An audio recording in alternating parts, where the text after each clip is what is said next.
नमस्कार दोस्तों, स्वागत है आप सभी का हमारे इस चैनल गरुड़ धर्मार्थ पर। दोस्तों, यदि आप भी अपनी लाइफ में कुछ नया सीखने की चाह रखते हैं तो इस चैनल को अभी सब्सक्राइब कर लें। जय भोलेनाथ। वर्ष 2023 की सबसे बड़ी श्रावण पूर्णिमा 30 अगस्त से 31 अगस्त तक पड़ने वाली श्रावण पूर्णिमा को सबसे बड़ी और सबसे विशेष पूर्णिमा समझा जा रहा है। इस दिन भद्रा का साया भी रहेगा। 31 अगस्त को पड़ने वाली पूर्णिमा पर कई दुर्लभ संयोग बन रहे हैं। ऐसे में इन दो जगहों पर 2 दीपक जलाकर छोड़ दें।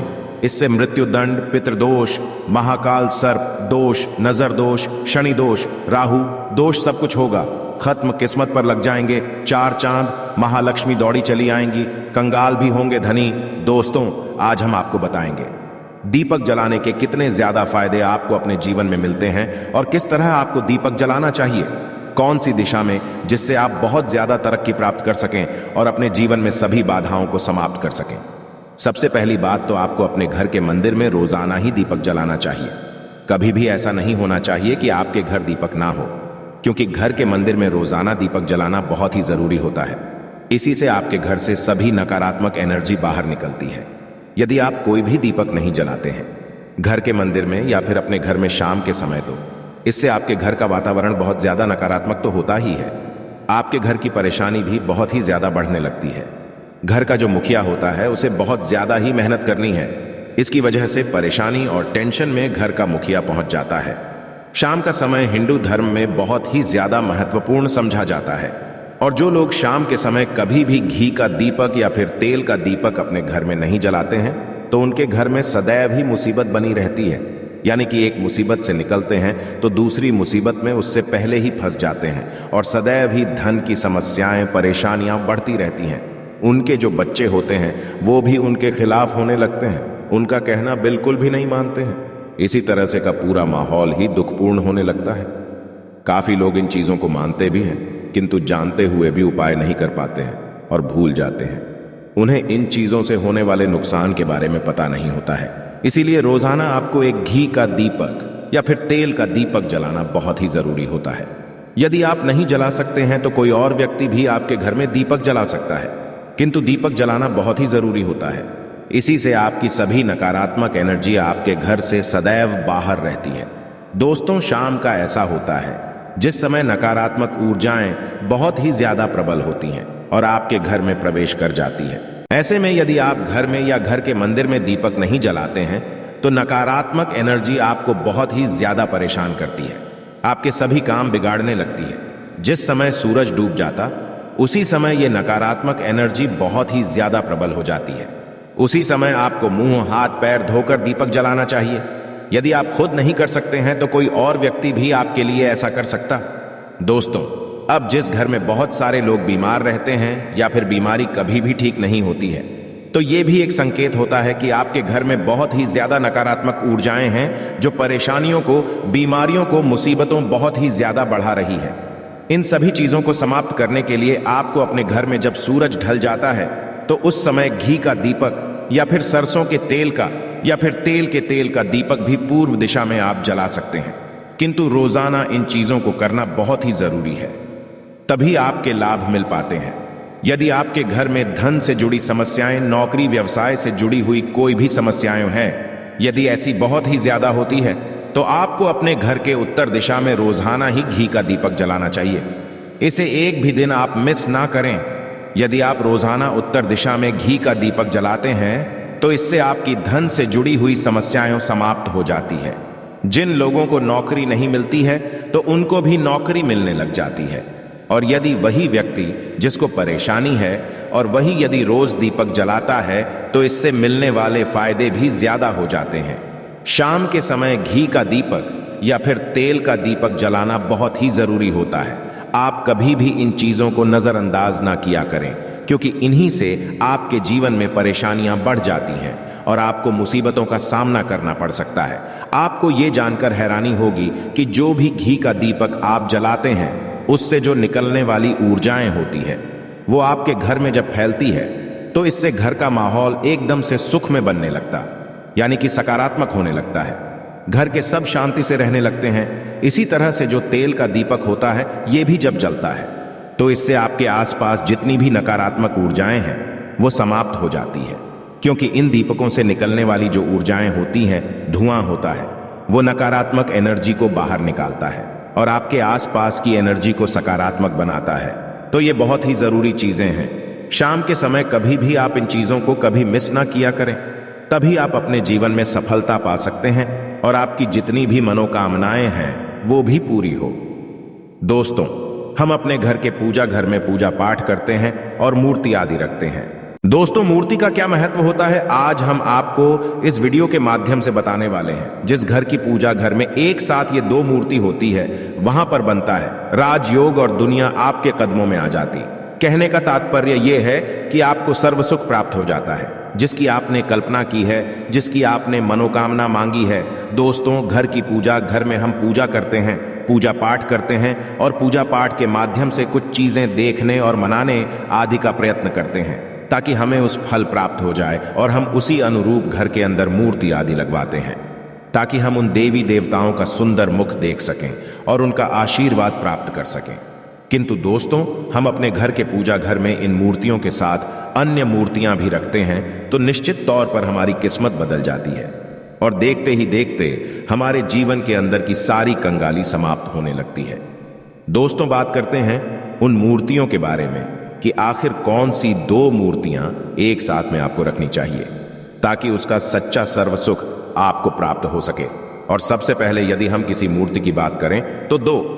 यदि आप श्री कृष्ण के भक्त हैं और बाल गोपाल की मूर्ति रखते हैं, तब आपको भगवान श्री कृष्ण के साथ माता रानी राधा जी की मूर्ति भी आपको अवश्य रखनी चाहिए। दोस्तों, ये भगवान कृष्ण की यदि आपके घर में तस्वीर है, तो उसके साथ राधा जी की भी तस्वीर संयुक्त जोड़े के रूप में आपको लेकर आनी चाहिए।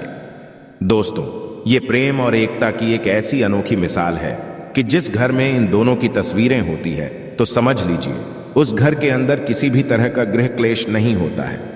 दोस्तों और पति और परिवारजनों के बीच परस्पर प्रेम रहता है और घर में धन धान्य में अपने आप ही वृद्धि होती है। इसीलिए ये जरूरी समझा गया है। यदि आप भी इन मूर्तियों को रखते हैं, तो निश्चित तौर पर आपके जीवन में अपने आप ही फायदा प्राप्त हो जाएगा। दोस्तों, कई लोग अपने घर में माता लक्ष्मी की पूजा करते हैं तो सोचते हैं कि भगवान विष्णु की भी पूजा या ना करें, या फिर उनकी मूर्ति साथ में रखें या ना रखें। दोस्तों, सदैव भगवान श्री विष्णु जी और माता लक्ष्मी की पूजा आपको एक साथ करनी चाहिए। दोस्तों, देवाधिदेव महादेव भगवान विष्णु और भगवान ब्रह्मा जी तीनों ही देवताओं को सर्वशक्तिमान देवता समझा गया है और त्रिदेवों में भगवान विष्णु जी को पूजा जाता है।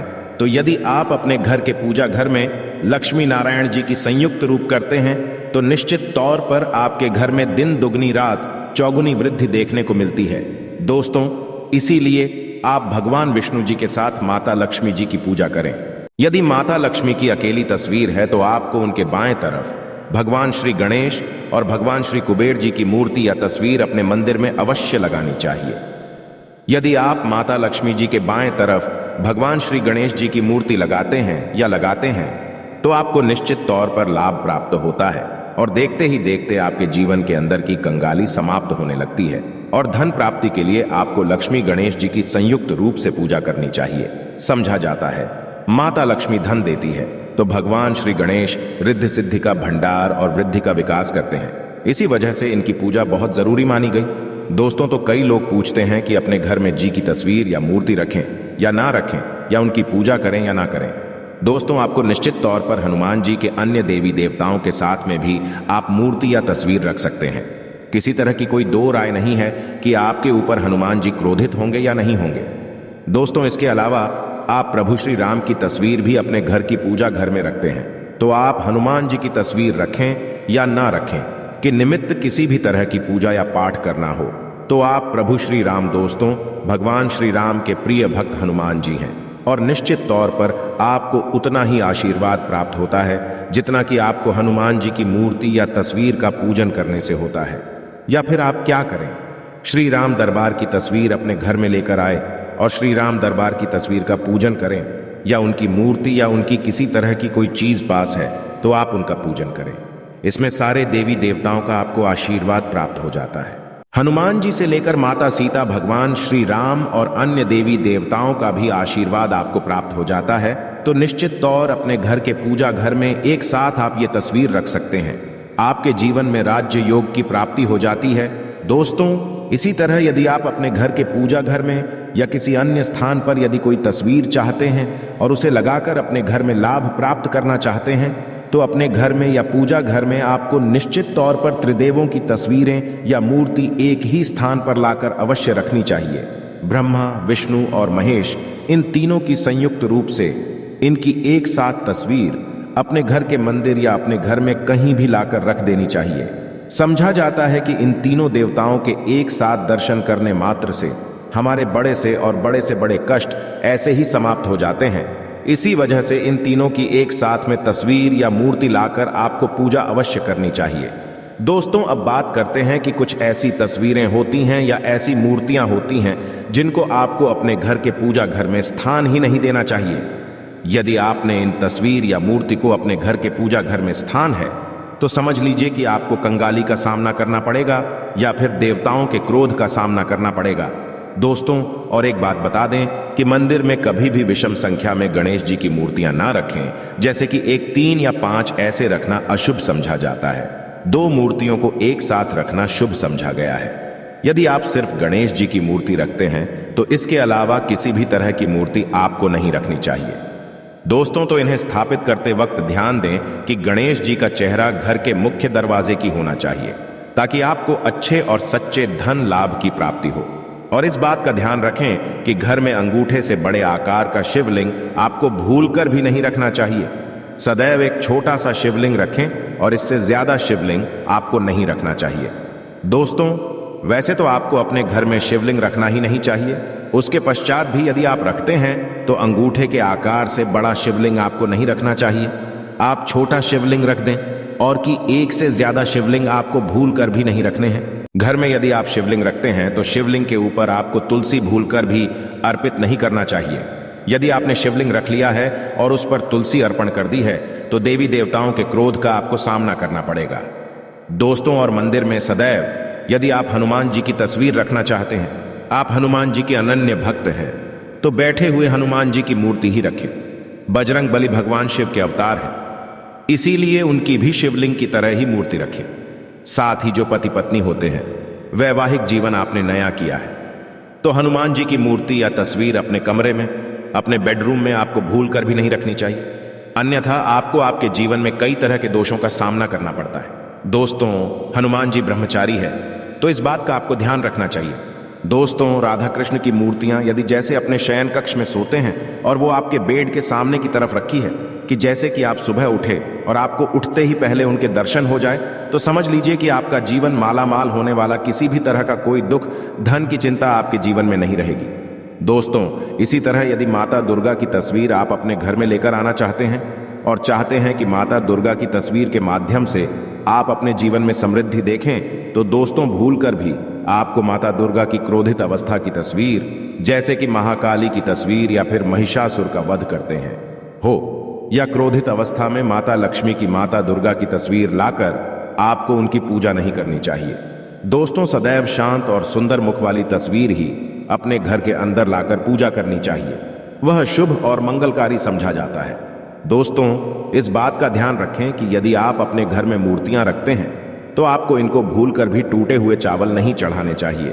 बेहतर होगा कि आप हल्दी में चावल को पीला करके ही वो चावल चढ़ाएं, किंतु टूटे हुए चावल आपको भूलकर भी माता लक्ष्मी को या अपने घर में देवी देवता को नहीं चढ़ाने चाहिए। दोस्त, इसी तरह इस बात का भी ध्यान रखें कि अपने घर के मृत परिजनों या पूर्वजों को मंदिर में स्थापित ना करें।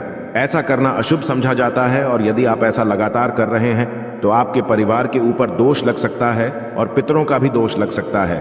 पितरों की पूजा एक अलग स्थान पर की जाती है, घर के मंदिर में उनको स्थापित नहीं किया जाता है। दोस्तों, तो इसी तरह भगवान भैरव की तस्वीर या भगवान शनिदेव की, राहु केतु के इस तरह की तस्वीरें अपने घर में ही नहीं लेनी चाहिए। प्रतीकात्मक रूप से आप घर के पानी रखने के स्थान पर उनकी पूजा कर सकते हैं, क्योंकि इनकी साधना तंत्र मंत्र और विशेष द्वारा की जाती है।